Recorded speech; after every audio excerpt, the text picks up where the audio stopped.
Hello बच्चों, ICSE 10th class की math के लिए इस बार मैं सेलिना की मैथमेटिक्स लूँगा। मेरे पास ये 2021 का एडिशन है, इसी को लेके मैं कवर करूँगा।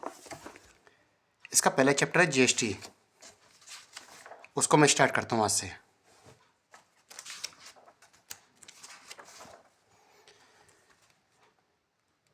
बेटा GST आप लोग जानते हैं एक तरह का टैक्सेशन है। जैसे पहले वैट हुआ करता था, वैट। तो वैट में क्या था? Value added taxation. इसका मतलब क्या था कि जैसे जैसे इसकी वैल्यू ऐड होती आती थी आपका टैक्सेशन बढ़ता था। सपोज एक एग्जांपल लेते हैं कि जैसे किसी ने 100 रुपये की चीज़ खरीदी, उस पर 10% टैक्स लगा, तो वो फर्दर हो गई 110 रुपये की। इस पर फिर फर्दर अगर 10% टैक्स लगता है तो ये कंज्यूमर पे जाती है 122 रुपये, 121 रुपये के आस पास जाती है। हमारा जो GST है, जिसे गुड्स एंड सर्विस टैक्स कहते हैं, वो भी सिमिलर ये चीज़ इसी तरह से ही वैल्यू एडेड टैक्स में ही है, लेकिन इसमें एक डिफरेंस है छोटा सा। उस डिफरेंस को आप लोग समझ लीजिए। कैसे है कि सपोज करो यहाँ पर एक है मैन्युफैक्चरर। कौन है? मैन्युफैक्चरर। ठीक है, ये कोई एक प्रोडक्ट बनाता है जिसका इसने अपना डिनोट कर दिया है सेलिंग प्राइस। अब इसके पास दो तरीके हैं इस सामान को बेचने के लिए।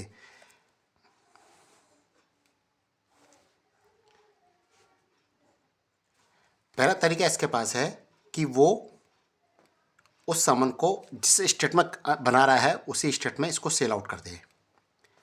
दूसरा तरीका इसके पास है कि वो अपने सामान को अदर स्टेट में भी बेच सकता है, जिसे हम बोलते हैं इंटर स्टेट। इस चीज़ को आप लोग समझ लीजिए बस क्या चीज़ है, इंटर स्टेट और इंट्रा स्टेट। इंट्रा स्टेट के अंदर क्या होता है कि जब इसको बेचा जाता है तो उस पर दो तरह के टैक्स लगते हैं। एक तो लगता है CGST और लगता है SGST। ये जब इसके साथ इंक्लूड हो जाते हैं तो यहाँ पर इसकी एक आ जाती है सेलिंग प्राइस। फाइन, सॉरी इसको बोलते हैं, इसको हम बोलते हैं बिल प्राइस। इस बिल प्राइस से कोई भी एक डीलर, जैसे सपोज कीजिए यहाँ पर कोई डीलर है, वो इसको परचेस कर लेता है। अब ये सेल बिल प्राइस जो होता है इसके लिए बन जाता है कॉस्ट प्राइस। अब कॉस्ट प्राइस के बाद ये क्या करेगा, इसमें कुछ अपना प्रॉफिट ऐड करेगा। प्रॉफिट करने के बाद ये अपना फिर एक सेलिंग प्राइस नोट कर लेगा। सेलिंग प्राइस नोट करने के बाद इसके बाद फिर वापस वही तो तरीके होंगे। एक होगा इंटर स्टेट सेल और दूसरा होगा इंट्रा स्टेट सेल। ठीक है, आगे बढ़ते हैं। सपोज करो वो इंट्रा स्टेट का ना जगह वो इंटर स्टेट में सेल करता है।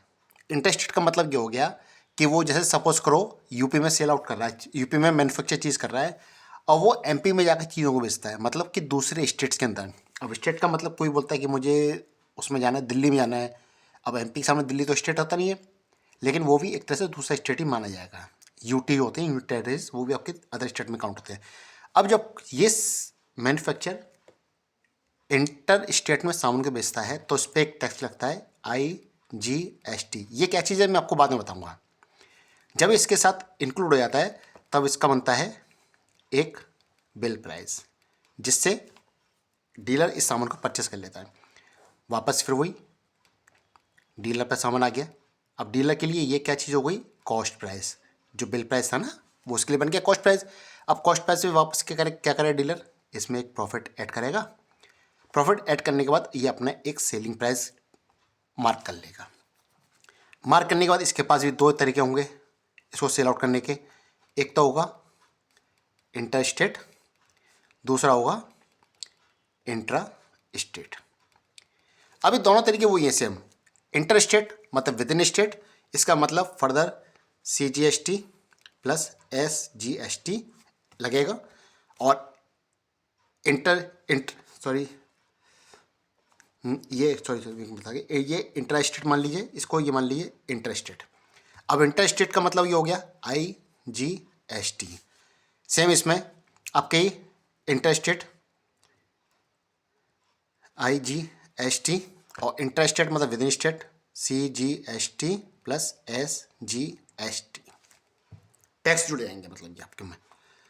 अब आप कहेंगे कि GST, SGST और IGST, ये क्या चीज़ है? देखो, जैसे पहले वैट हुआ करता था वैसे ही होता है GST। दोनों टैक्सेशन है। टैक्सेशन का मतलब कोई भी कमोडिटी परचेस करते हैं या कोई भी आप सर्विसेज यूज़ करते हैं तो गवर्नमेंट उससे टैक्स अप्लाई करती है। पहले वैट हुआ करता था, अब होता है GST। अंतर कुछ नहीं है, अंतर सिर्फ इस चीज़ का है कि CGST और IGST क्या चीज़ उस पर इम्प्लीमेंट होने वाली है। अब इसको मैं थोड़ा समझाता हूँ। CGST क्या है? CGST का मतलब होता है GST। SGST का मतलब होता है स्टेट GST और IGST का मतलब होता है इंटीग्रेटेड GST। अब ये है क्या चीज़ बेटा? एक चीज़ आप समझना कि जब कोई सामान इंटर स्टेटमेंट सेल होता है इंट्रा स्टेट में सेल होता है। इंट्रा स्टेट का मतलब ये होता है कि यूपी के अंदर सामान बनाया और यूपी में सेल कर दिया। अब यहाँ पर जब यूपी सामान को प्रोड्यूस कर रहा है और सामान को यूपी में ही सेल कर देता है, इसका मतलब टैक्सेशन पूरा चला गया यूपी के अंदर। अब जब यूपी के अंदर चला गया तो सेंट्रल को क्या मिला इसमें चीज़? टैक्सेशन कुछ नहीं मिला।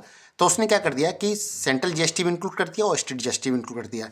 अब होता क्या है कि सपोज करो यहाँ पर 18% GST लग रही है, तो 18 में से 18 टूटते हैं 9 दो भागों में, 9% चला जाएगा आपका CGST में और 9% चला जाएगा SGST में।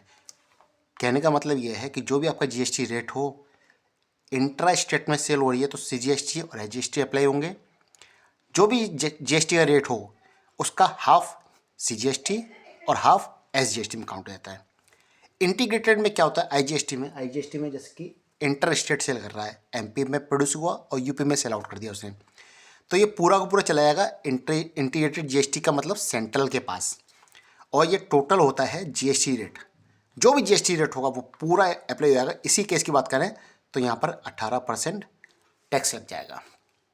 अब GST की मैं कुछ बात करूँ तो वैसे सिंपली बताऊँ कि GST के काफ़ी सारे रेट्स हैं, जिसमें एक तो 0% है, एक 5% है, एक शायद 12% है, एक 18% है और एक सुपर लग्जरी आइटम पे लगता है 28% GST। वैट में क्या था शायद मेरे के साथ, जहाँ तक मुझे पता है वैट में शायद सिंपल टैक्सेशन रेट था, फिक्स सब पे वही लगता था, लेकिन GST में 5 स्लैबों में डिवाइड कर दिया है। इस पहली एक्सरसाइज जो मैं कराऊंगा उसमें आपको सिर्फ CGST, SGST और IGST इस चीज़ को समझ लेना कि ये चीज़ क्या चीज़ है। मैन्युफैक्चरिंग का सेलिंग प्राइस क्या है, डीलर का कॉस्ट प्राइस क्या है, ये किस तरह से इंक्लूड होते हैं, CGST, SGST और IGST। सिर्फ यही थोड़ा सा कन्फ्यूजन वाली चीज़ है, ये आप क्लियर कर लेंगे तो दिक्कत नहीं आएगी। गौर इसमें इस बात का करना कि इंट्रा स्टेट और इंटर स्टेट का, बस इतना समझ आएंगे तो मैं एक्सरसाइज बहुत सिंपल है जिसको मैं आगे भी कराता हूँ।